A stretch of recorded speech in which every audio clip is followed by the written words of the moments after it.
I'm joined today by the chair of the Legislative Black Caucus and my colleagues in the Senate, Corinne Price, my colleagues in the Senate, Ted Lieu and Lieu. And this morning we had an adjourn in memory for Trayvon Martin. And our concern was that justice be done in this case. The chief of police dismissed any investigation. He has since stepped down temporarily. We hope that that's made permanent. The state attorney had an obligation to do an investigation. He too was recalcitrant in his responsibilities. The federal government has since stepped in, and the upside of that is that there's a chance that we get justice. But I mentioned on the floor that particularly those of us who were African-American males of the 50s era, we were kind of brought up in the shadow of Emmett Till. And the younger people today don't know about Emmett Till, but that occurred in 1955 in Mississippi in August. And Emmett Till allegedly whistled at a white woman in Mississippi. And what took place after that was that the town literally lynched this young man. His eyes were poked out.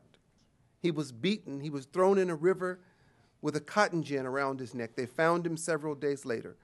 They had a mock trial. The jury deliberated for less than an hour. In fact, one of the jurors commented that it would have been less than that except they took time out to drink a pop.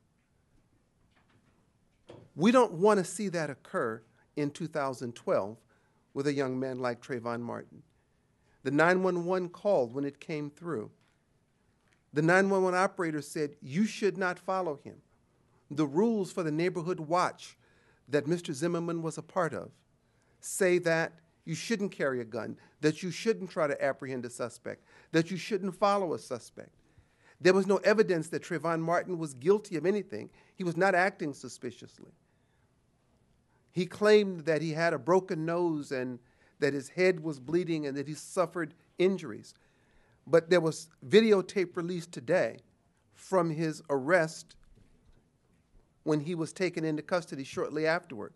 First, he was not taken to the hospital, and the video clearly shows that there was no injury to Mr. Zimmerman. So we pray that the Justice Department and Attorney General Holder will investigate this matter and move forward with all deliberate speed to make sure that justice is done. As we were saying on the floor earlier, that in 2012, we can't have the repeat of an Emmett Till. Certainly the young people today may not know of Emmett Till, but they do know of Trayvon Martin. We're wearing hoodies because, again, God forbid that in the United States, that wearing a hoodie makes you guilty of a crime subject to the death penalty.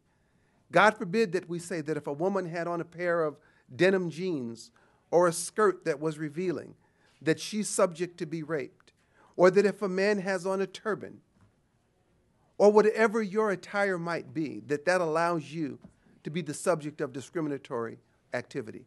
That's our challenge today. We seek justice. We don't know all of the facts, but the state of Florida has an obligation, and the United States Justice Department has an obligation to make sure that justice is done in this case. You know, every day in America, members of the minority community are targeted, and every now and then they get killed.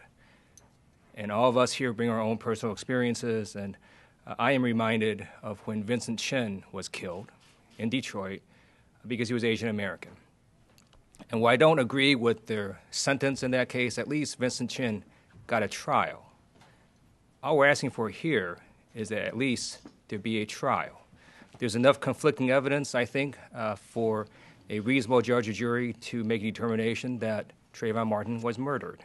But at the very least, there should be some proceeding where the facts can come out. I don't see how you can look at this case and simply decide that the person acted in self-defense. There's enough evidence that the person did not.